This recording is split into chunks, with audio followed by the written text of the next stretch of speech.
वज़ीर पंचायत राज सीतक्का ने आसिफाबाद जिले के जनियूर में तशद्दुद बर्पा करने वाले कबायली अफराद से अपील की कि वो सब्र का मुजाहरा करें और एहतजाज ना करें। इस मामले में खातियों के खिलाफ सख्त कार्रवाई करने का तयक़ुन दिया।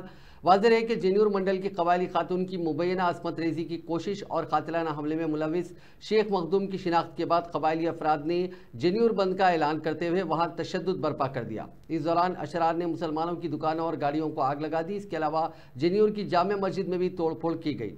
इस वाक़े के बाद जनियूर टाउन में शदीद कशीदगी पैदा हो गई। इस दौरान वज़ीर सीतक्का जो मुत्तहिदा ज़िले आदिलाबाद की इंचार्ज हैं, उन्होंने कहा कि उन्होंने हॉस्पिटल में ज़ेरे इलाज मुतासरा खातून से मुलाकात की और हॉस्पिटल से आसिफाबाद ज़िला SP से बातचीत करते हुए खाती ड्राइवर के खिलाफ सख्त कार्रवाई करने की हिदायत दी। उन्होंने कहा कि खातून पर हमले के बाद खाती की शिनाख्त करते हुए उसे गिरफ्तार किया गया था।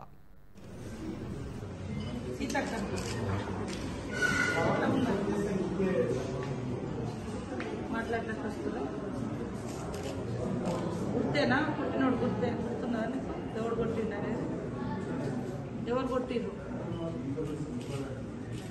ఎవరన్నా ఉన్నారు ఆ రోజు కొట్టిన రోజు తెలుసుగా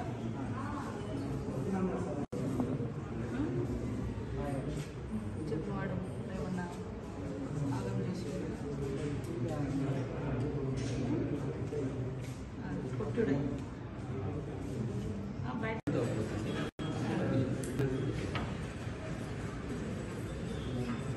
ఈరోజైనా నిన్న గురించి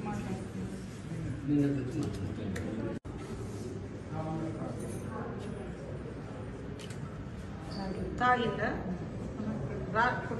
ఆటో డ్రైవర్ ఆదివాసీ మహిళ అయినటువంటి మిశ్రం నీలాబాయ్ ఆమెను కొట్టి అపస్మారకు తీసుకెళ్లి మరి ఆమె మీద ఉన్నటువంటి బంగారు వస్తువులు కూడా గుంజుకున్నట్టుగా ఇప్పుడు ఇక్కడికి రావడంతో మాకు తెలియదు. వారి కొడుకు, వారి భర్త, మరి వాళ్ళ బంధువులు మేమందరి సమక్షంలో అమ్మను నీలాబాయ్ గారిని పరామర్శ వారి యొక్క ఆరోగ్యం తెలుసుకొని ఫర్దర్ గా ఇంకా మంచి ట్రీట్మెంట్ జరగాలని కోరుకోవడం జరుగుతుంది. ఏనూరులో ఉన్నటువంటి మన ఆదివాసీ యువత అంతా కూడా సంయమనంతో ఉండాలి, వాస్తవాలను బయటకు తీసుకొస్తారు.